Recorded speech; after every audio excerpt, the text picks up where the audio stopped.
your surprise, John? Or do you have a tea time? Man, I tell you what, shirt's off weather today. Not my shirt off, but for Buffalo. You guys ready back there? Okay, fire away. How do you assess just all the, not just the guys you brought in, but the guys that you retained? Starting with just what you did with Josh. Yeah. Josh and I had a brief conversation after the season ended, and we always talk anyway. We keep an open dialogue, but yeah, he always stops by before he leaves town, and so we talked about it, and we both said let's see if we can do something. I know the way the market had shifted since he did his deal. He played 4 seasons on that, and the quarterback contracts are always quite unique, and it's the one market where, for whatever reason, whoever's next up sometimes just goes to number 1 or number 2. It's not the way I would choose to do it, but that's the way some people choose to do it. And so I think Josh fell to like 13th or 14th, and just felt like even if he didn't win the MVP, it was a conversation I wanted to have with him, this offseason. And so we did that, and then he spoke to his Patrick Collins, his rep, and I've been talking to Terry, Mr. Pagula, for a while on this, and so we talked about some things, some structure ideas. So we kind of had an idea of what we could do, and they still take time. These are complex contracts in a lot of ways, but we wanted to treat him fairly, and he's obviously done a lot for the team, the city, the organization, and appreciate their work to get it done. And we were very excited on our end to have him secured, add 2 years, and he's a Bill at this point at least through 2030, which is good for everybody. Hearing Joey Bosa talk yesterday, it seemed like you guys were pretty aggressive in pursuing him. Was he somebody that you guys, as soon as he became available, zeroed in on? And how concerned are you about the last 3 years he talked about? Yeah, Matt. Joey's a heck of a player. We've seen that up close and in person. He about put Josh in a pretzel here one year. I was like, sweaty palms watching Josh get up, and that infamous game out in L.A. I think he only had 1 sack, but he was all over Peterman, and I yelled at him for damaging his career.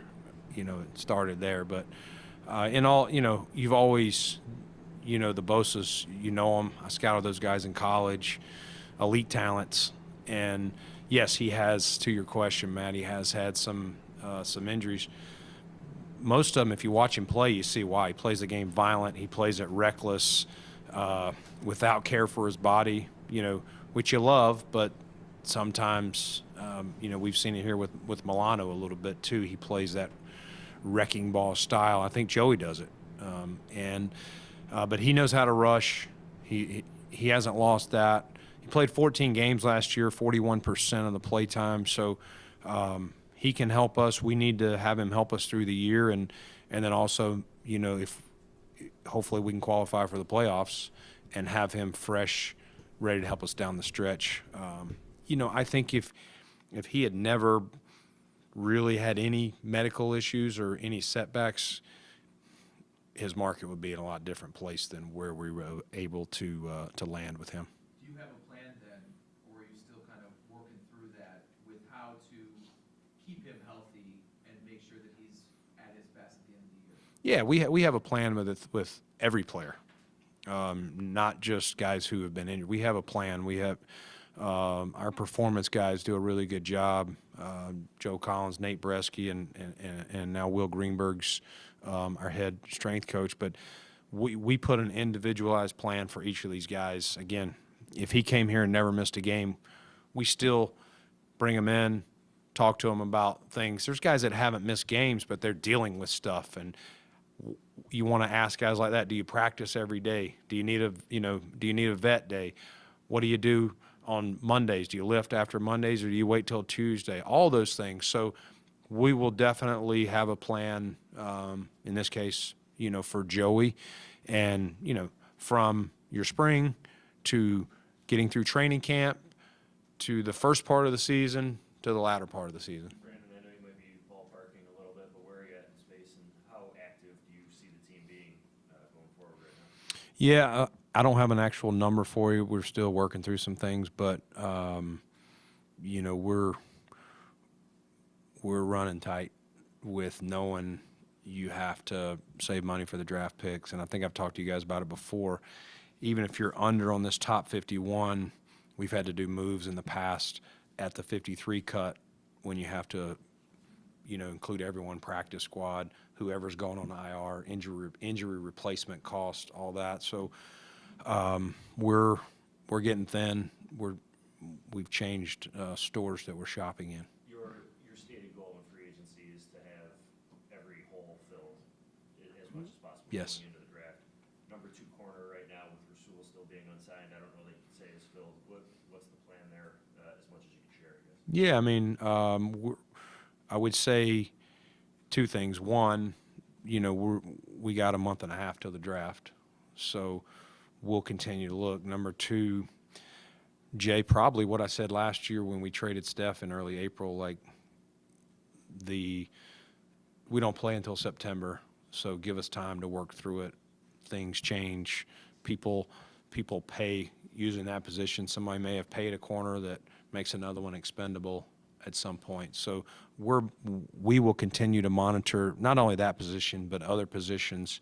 Right now, it's about building competition and depth across the roster before we get to the draft, and then once you get there, and then when you get done with the draft, you kind of see how that fell. What did you land?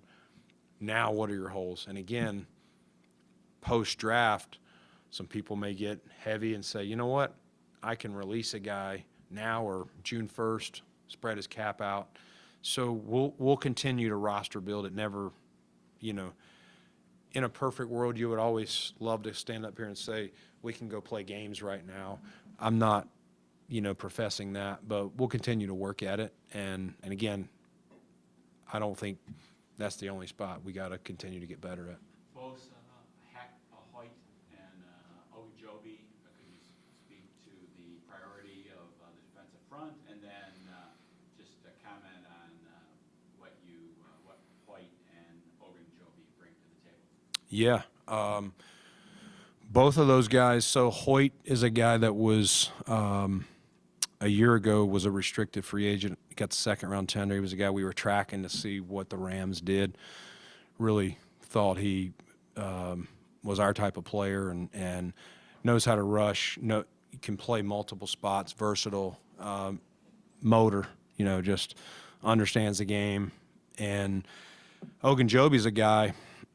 I knew him he's from North Carolina. I didn't know him personally, but knew him through, when I was with the Panthers, he was playing at Charlotte, and he actually went to Ragsdale High where my cousin taught and went. So he's a guy I knew who he was in high school just to be as good as he was there. So guy we've tracked. We've actually followed him before, but either couldn't financially make it work or whatever. And I think he's a guy that, we look at as can provide some interior depth rush. Pittsburgh was using him a little bit different than Cincinnati did. I think he had a 7-sack season.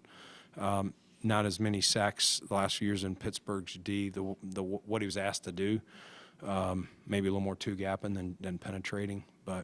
And while I'm on those guys, there's a couple things. Part of the delay, I'll start with Larry. Part of the delay with Larry was he received, around this time after we agreed, he got a notice that a PED, pending suspension. So he came into my office yesterday.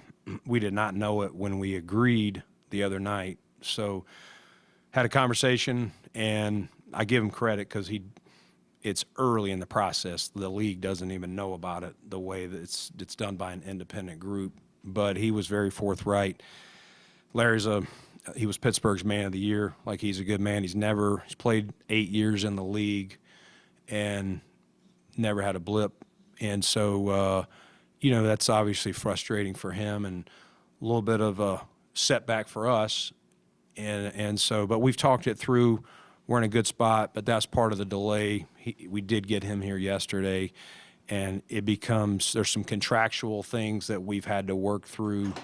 And so he hasn't officially signed yet, but he should be signing shortly. But again, so he will be out the first 6 games. And the second curveball here is Hoyt we knew about. So we were aware of his, and I would not have done 2 guys, but we did a 3-year deal with Hoyt knowing his situation. Same thing, he's been in the league 5 years. I think his was earlier. We were made aware of it. There's a thing we can get with the league that we can find out his status we knew, and we talked it through with his agents. So, He's looking at 6 games too. so it's not ideal to have 2 guys with that. But both guys have never had any issues off the field. And, it's a tough lesson of where do you get your supplements or whatever happened. And I think Larry you guys can ask him, I think he's planning to talk to the media. Mike will be up next because he has signed. My understanding from Mike thinks, he knows what happened, but where, and then Larry does not know, still looking into it, but wanted to just expedite it and be done. He could have drug it out. So we're going to have to, and we've talked about this since we got that news yesterday, we're going to have to kind of treat this as if we know now that a couple of guys are, injured in camp, and you're going to, you put them on IR to start. So the way that would work, those guys will be out the 6 games. They can be out of they have to be out of the building 4, and then they can come back for 2 and begin play week 7. So they'll be with us in the off-season program, the training camp, and then when you make the 53 cut. So again, we'll be okay. It's just kind of planned for one. The other one, he literally got the letter, Larry did this week. Honestly, did not have to tell us because the league, when I called them, they were unaware of it, and it all added up to when they get these tests, there's more than one sample. There's one sample, and then like 3 weeks later is the next sample. Until both have been tested, the league is not made aware of it. And so, but again, we'll embrace those guys. And if they were guys that this had happened before, we probably would have avoided them. But again, Larry's been in the league, man of the year, 8 years, and sometimes, whatever. And again, he doesn't. You can ask him, but my understanding is he is not knowing, what exactly occurred, and so we'll see. Is there a cap limit on those guys who are placed on the suspended list? So once they are today, no. Once you sign them, but when they go on, it does come off, and some happens in reconciliation after the season, but a little bit, yes. What went into the decision? I know you talked about some, but after agreeing to terms with Larry and then finding out, and now knowing you have 2 of those, why still stay with it? Yeah, you guys know how this works.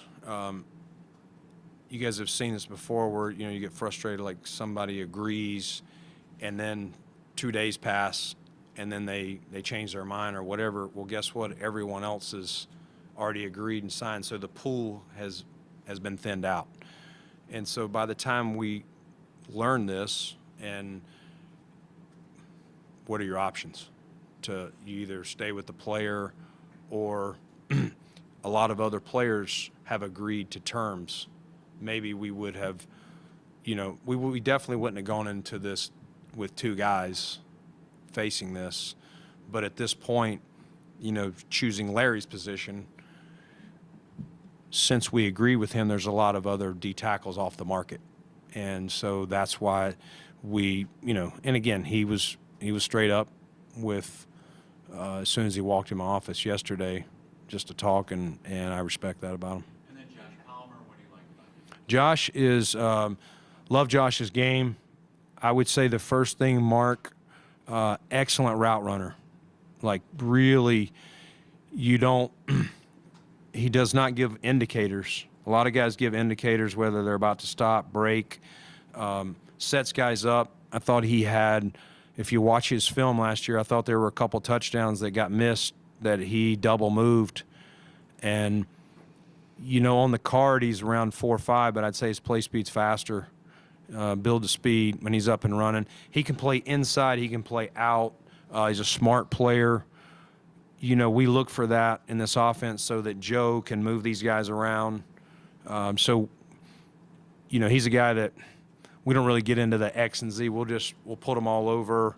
And, again, if he wants to play inside, play out. But good player. Really was a guy that has been on some rosters with some good receivers. He talked to me about, I was asking him where he learned his releases and some of his stuff, and Keenan Allen was the guy he kept referencing that, and, that's a pretty good one to learn from. He's 25 years old.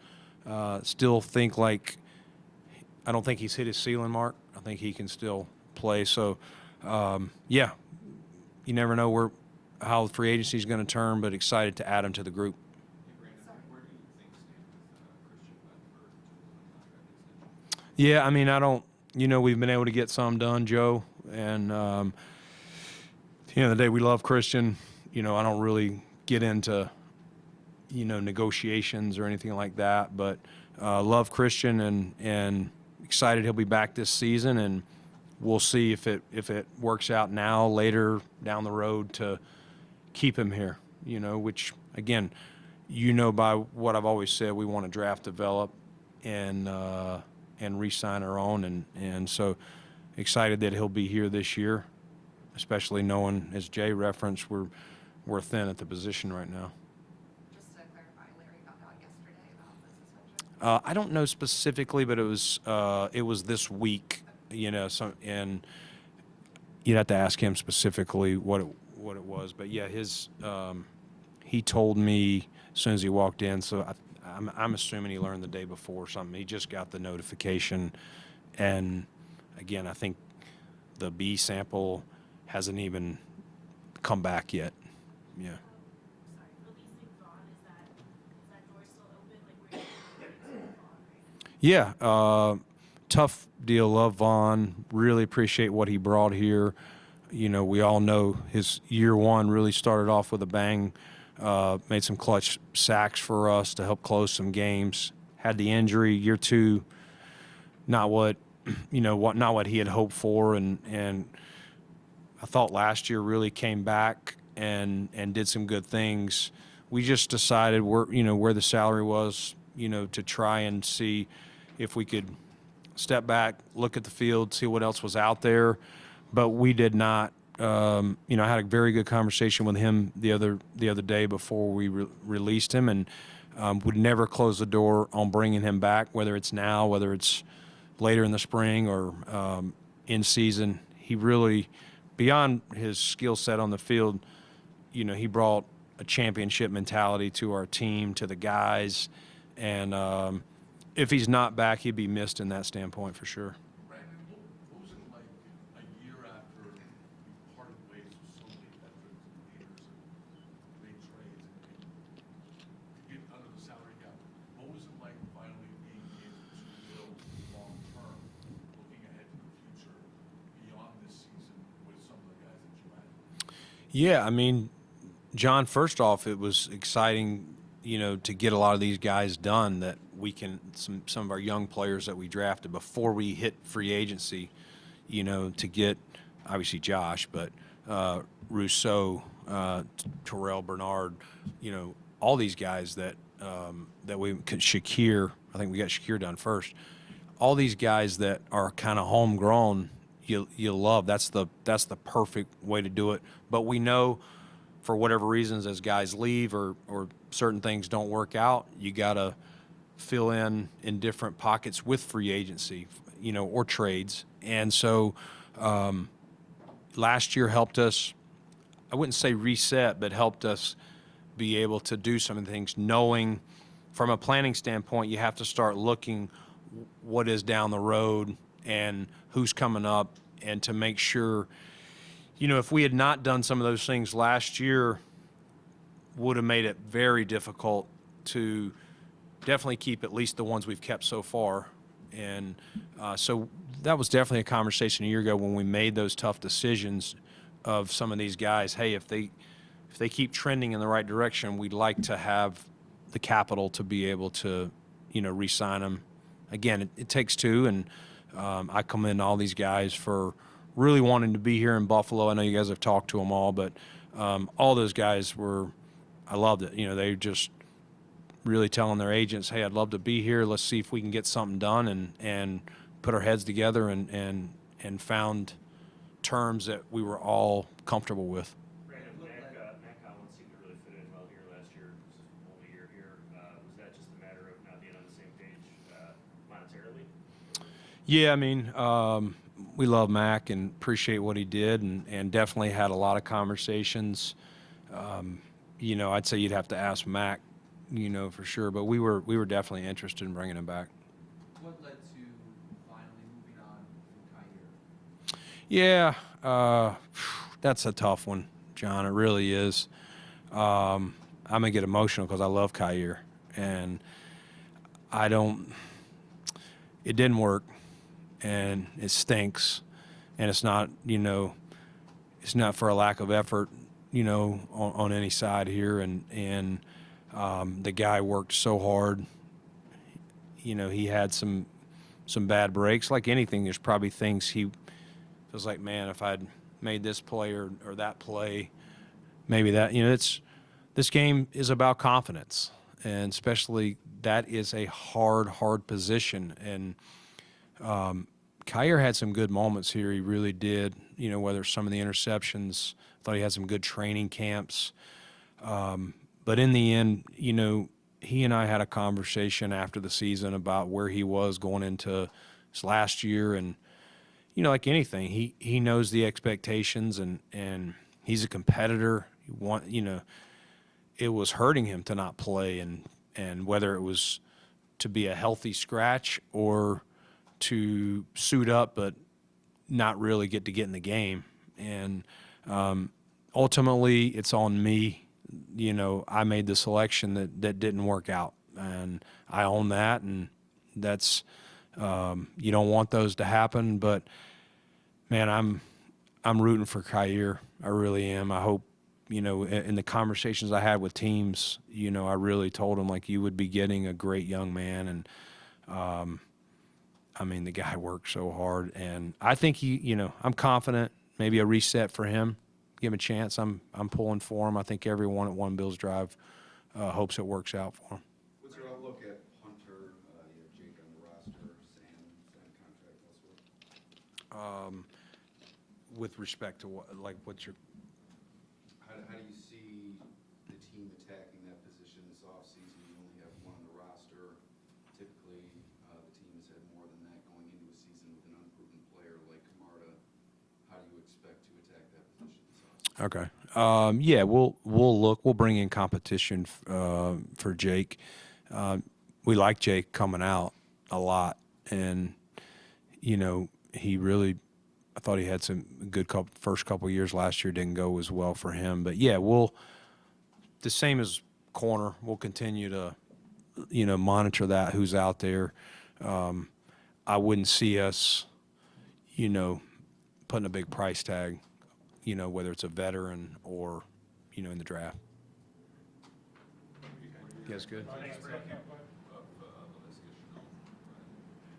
Laviska? Yeah, good question. Wide receiver, kick returner would kind of be his, he's been dynamic with the ball in his hands. I know he was a, former second-round pick. We had some love for him when he came out. I think that was the COVID draft. He's had the same thing, some ups and downs in his career, moved to a few different teams. The kickoff is the league is really pushing hard to get the kickoff back into play. I know last year with the rule change, you know, we have the owners' meetings in a couple weeks. I wouldn't be surprised if there's more changes made to up the percentage of kickoffs, and so we do want to have some options back there. So he would be back there for that. Also, however Joe would want to use him, receiver. I mean, he's a guy you want to get the ball in his hands in various ways. He's good with it, which most kick returners kind of are that way. But very dynamic, and he can hit a home run. Thank you. Thank you, guys.